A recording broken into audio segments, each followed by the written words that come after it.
नमस्कार। आज फिर हम आप लोग का जो है स्वागत करते हैं और चर्चा करेंगे कोहिनूर हीरा पे। ये हीरा आया कहाँ से? ठीक है, चलिए।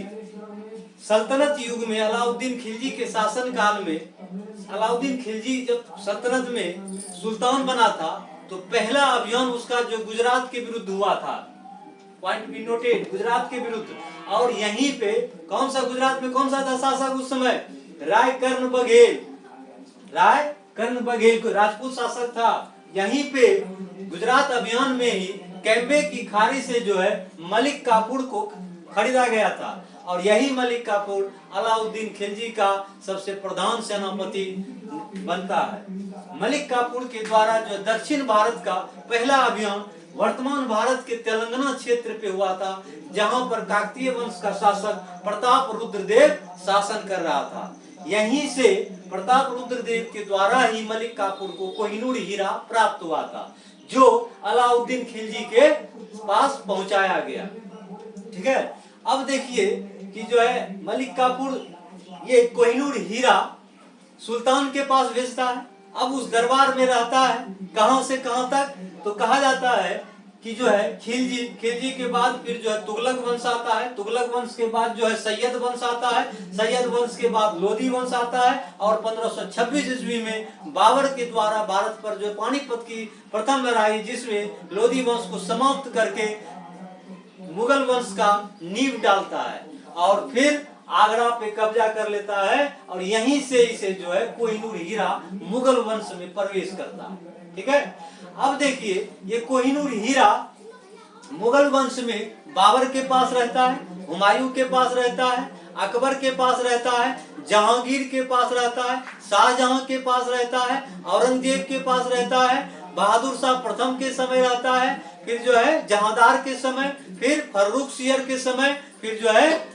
उत्तरवर्ती मुगल शासक कौन आता है? मोहम्मद शाह, जिसे रंगीला बादशाह कहा जाता है। और इसी के शासन काल में नादिर शाह का आक्रमण 1739 ईस्वी में होता है, जिसे किस युद्ध के नाम से जाना जाता है? तो करनाल युद्ध के नाम से। ठीक है, इस युद्ध के बाद जो है नादिर शाह दिल्ली पर 57 डेज 57 दिन जो है कत्ले-आम मचाता है।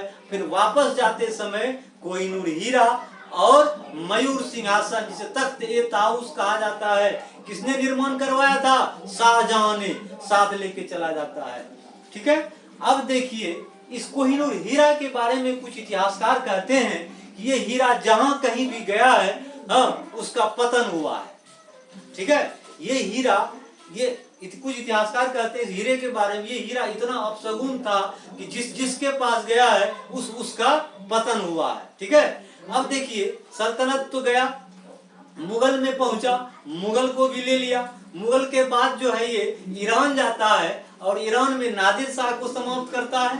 फिर जो है उसका उत्तराधिकारी अब्दाली आता है, मोहम्मद शाह अब्दाली, और मोहम्मद शाह अब्दाली का पौत्र। ठीक है, जिसे यहां तक समझ में आ गया है। आगे देखिए, अहमद शाह अब्दाली का पौत्र है, क्या नाम है उसका? कोई बताए? अहमद शाह अब्दाली का पौत्र मतलब पोता, ग्रैंड सन जिसको कहा जाता है, क्या नाम था? शाह सूजा।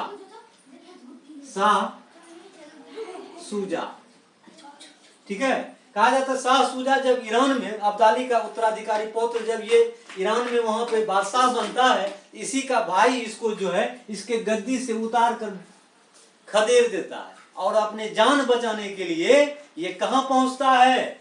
वर्तमान भारत के पाकिस्तान प्रांत, जहां लाहौर स्थित है, जहां पर पंजाब का शासक, पंजाब का सरदार रंजीत सिंह शासन कर रहा था।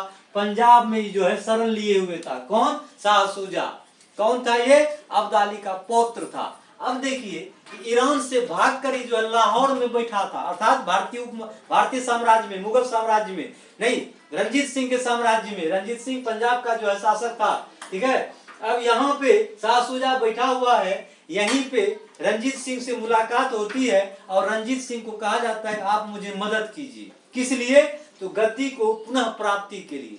तो रंजीत सिंह कहता है भाई मैं तो तुझे मदद कर दूं, बदले में मुझे क्या मिलेगा? तो सास सुजा कहते हैं कि मेरे पास ये कोहिनूर हीरा है, इसे ले लो। ठीक है, तो इस तरीके से ये कोहिनूर हीरा किसके पास आ जाता है? रंजीत सिंह के पास। और फिर रंजीत सिंह का क्या हो जाता है? उसका भी पतन। इस तरीके से 1849 ईस्वी में 1849 में गुजरात युद्ध के बाद, जिसे तोपों का युद्ध कहा जाता है, रंजीत सिंह पे जो डलहौजी के शासन काल में पंजाब को किसमें मिला लेता है? ब्रिटिश साम्राज्य में। इस तरीके से रंजीत सिंह के बाद जो है ये कोहिनूर हीरा कहाँ जाता है? अंग्रेजों के पास। और ये अंग्रेज क्या करते हैं? इस कोहिनूर हीरा को ब्रिटेन भेज देते हैं। ब्रिटेन में कौन है? महारानी के सिंहासन में, उसके मुकुट में जो है ये कोहिनूर हीरा जड़ देते हैं और फिर वहां से जो वो चमकने लगता है। अब देखिए, इतिहासकार कहते हैं कि ये कोहिनूर हीरा जहां गया है उसका पतन हुआ है। कैसे? अब देखिए, ब्रिटेन में जब ये पहुंचा, ब्रिटिश ईस्ट इंडिया कंपनी के पास, जिस ब्रिटेन के बारे में कहा जाता था इसका कभी सूर्य अस्त नहीं होता है, उस ब्रिटेन में ये कोहिनूर हीरा जाने के बाद भी जो है उसका भी पतन होना शुरू हो जाता है। और अंतिम उपनिवेश भारत था, जो कि 1947 में ये भी हाथ से कंप्लीट निकल जाता है। जय हिंद, जय भारत। कल अगले वीडियो में हम आप लोगों से फिर मिलेंगे। तब तक के लिए